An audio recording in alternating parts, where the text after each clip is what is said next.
Good morning, students. Today we will start chapter 2 Federalism of Civics. In this chapter, first let's have a look what we have studied in earlier chapter. In earlier chapter, we have studied power sharing, how government share its power. Can share its power by two ways: horizontal power sharing and vertical power sharing. Vertical power sharing when government is sharing its power among different level. अलग अलग level पे different level पे जब government अपनी power sharing करती है वो vertical power sharing होता है, जिसको कि बहुत major form of power sharing माना गया है मॉडर्न डेमोक्रेसीज में। इसी को हम कहते हैं federalism. When government share its power among different level it is known as federalism. So federalism, अब इसमें जानेंगे कि फेडरलिज्म क्या है, कैसे फेडरलिज्म को प्रैक्टिस कर सकते हैं, कैसे कैसे गवर्नमेंट अपनी पावर शेयर कर सकती है, क्या क्या पॉलिसीज़ और बनाई गई हैं जिससे कि फेडरलिज्म को और मजबूत किया जा सके। तो इस चैप्टर में हम ये पढ़ेंगे। What is federalism? First, what is federalism? अगर हम पिछले चैप्टर इसकी बात करें तो हमने बेल्जियम और श्रीलंका के बारे में पढ़ा था। लास्ट चैप्टर में बेल्जियम में हमने देखा था कि कुछ कॉन्स्टिट्यूशन में चेंजेस लाए गए थे जिसमें बेल्जियम जो था was reduce to the power of central government. उसमें क्या किया गया था कि सेंट्रल गवर्नमेंट की पावर को रिड्यूस करके रीजनल गवर्नमेंट को पावर दी गई थी।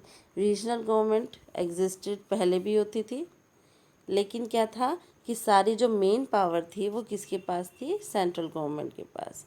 दे had their roles and powers, उनकी खुद की रोल्स और पावर्स थी, बट द जो भी चेंज करने का जो काम था कि but all this powers were given to this government and could be withdrawn by centre. It means जो उनके पास रीजनल गवर्नमेंट के पास पावर थी वो कौन कर सकता था? सेंट्रल गवर्नमेंट उनसे कभी भी ले सकती थी। इस तरीके की पावर्स उनके पास थी। Then the change took place in था 1993 में एक बदलाव आया। क्या was that? The regional government were given constitutional power and were no longer dependent on central government.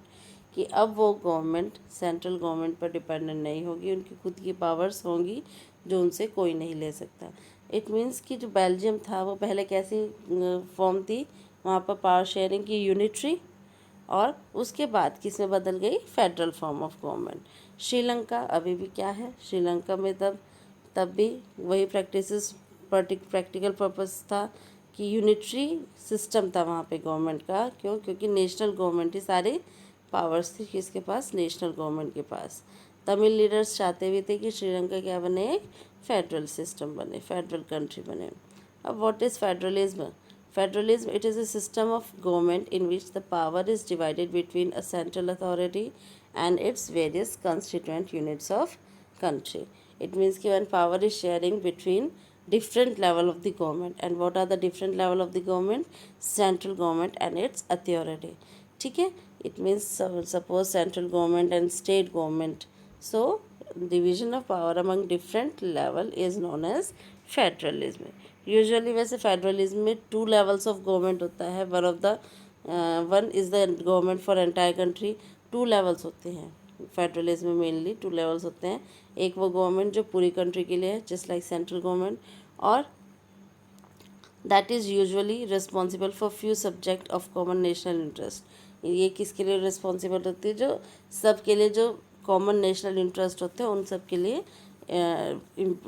Responsible होती है। The other are government at the level of provinces और states that look after much of the day to day administrative of their state. Second हम बात कर सकते हैं जो provinces या फिर स्टेट की जो गवर्नमेंट्स होती हैं।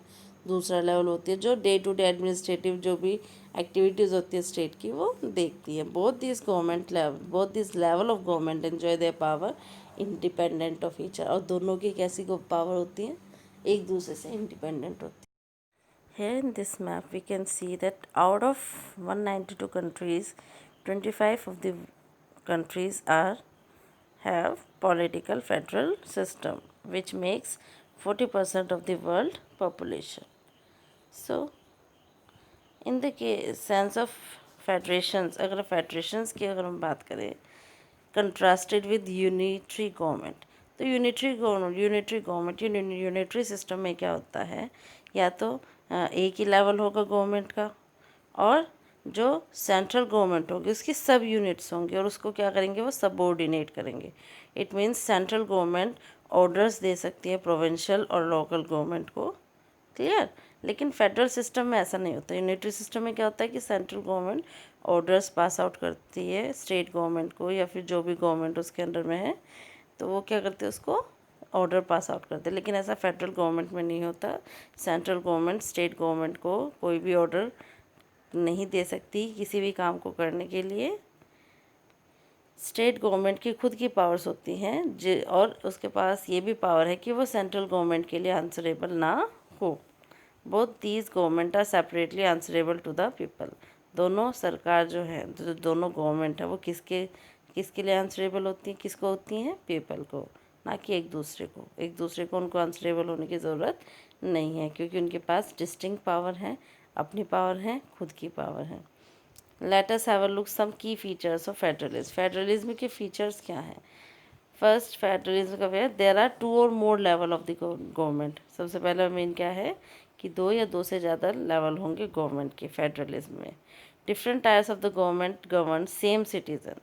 अलग अलग जो टायर्स है गवर्नमेंट के, एक ही सिटीज़न को गवर्न करेंगे। मतलब सेंट्रल गवर्नमेंट भी हमको गवर्न कर रही है, स्टेट गवर्नमेंट भी हमको गवर्न कर रही है, और लोकल गवर्नमेंट भी हमको गवर्न कर रही है। It means the different tiers of the government they are govern the same citizen, but each tier has its own jurisdiction. लेकिन हर एक टायर का अपना जो रिस्ट्रिक्शन है, वो हमें कैसे गवर्न कर रहा है। सेंट्रल गवर्नमेंट हमें क्या फैसिलिटीज़ प्रोवाइड कर रही है, स्टेट गवर्नमेंट हमें अलग फैसिलिटीज़ प्रोवाइड करती है, लोकल गवर्नमेंट की अलग रिस्पॉन्सिबिलिटीज़ होती हैं। So they each tier have their own jurisdiction in specific matters of legislation, taxation and administration. इन सब में भी तीनों का अलग अलग क्या होता है, जुरिस्डिक्शन होता है। The jurisdiction of respective level or tier of the government are specified in the constitution, और ये सब कॉन्स्टिट्यूशन में स्पेसिफाइड है। ये नहीं कि वो अपनी तरफ से ही टैक्सेशन पॉलिसी या फिर एडमिनिस्ट्रेशन या फिर लेजिस्लेशन अपनी तरफ से अपने अकॉर्डिंग करेगी, नहीं। ये सब हर एक गवर्नमेंट के लिए कॉन्स्टिट्यूशन में लिखे गए हैं, अलग अलग लेवल के लिए जुरिस्डिक्शन क्या होगा। So the existing and the authority of each tyre of the government in constitutionally granted. The fundamental provision of constitution cannot be unilaterally changed by one government। और जो कॉन्स्टिट्यूशन के जो मतलब कोई भी provision of fundamental provision of constitution, कोई भी एक सरकार अकेले कोई भी एक सरकार उसको बदल नहीं सकती। अगर कोई भी बदलाव आएगा तो तीनों गवर्नमेंट से जितने भी लेवल हैं गवर्नमेंट के, उन सब के कंसेंट से वो चेंजेस कॉन्स्टिट्यूशन में आएंगे। सिर्फ एक गवर्नमेंट कोई भी बदलाव नहीं कर सकती। Courts have the power to interrupt the constitution and the powers of the different level of the government.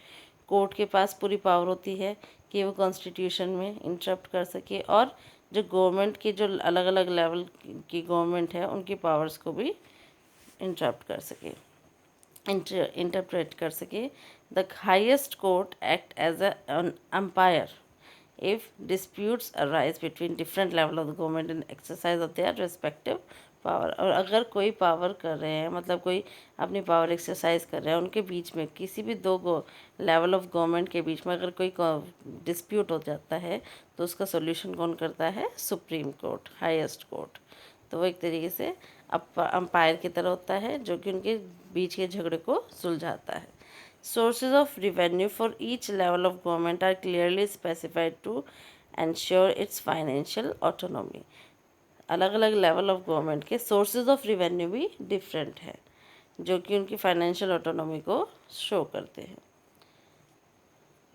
Next, the federal system has dual objective. Federal system के 2 मेन ऑब्जेक्टिव होते हैं। पहला ऑब्जेक्टिव कि प्रमोट और safe guard करना कि एक देश में क्या कर रहे, यूनिटी बरकरार रहे, सेफ रहे और यूनिटी बरकरार रहे। While at the same time to accommodate regional diversity. ये रीजनल डाइवर्सिटी को भी मेंटेन करना, ये फेडरल सिस्टम का ही एक ऑब्जेक्टिव है। तो 2 मेन ऑब्जेक्टिव है।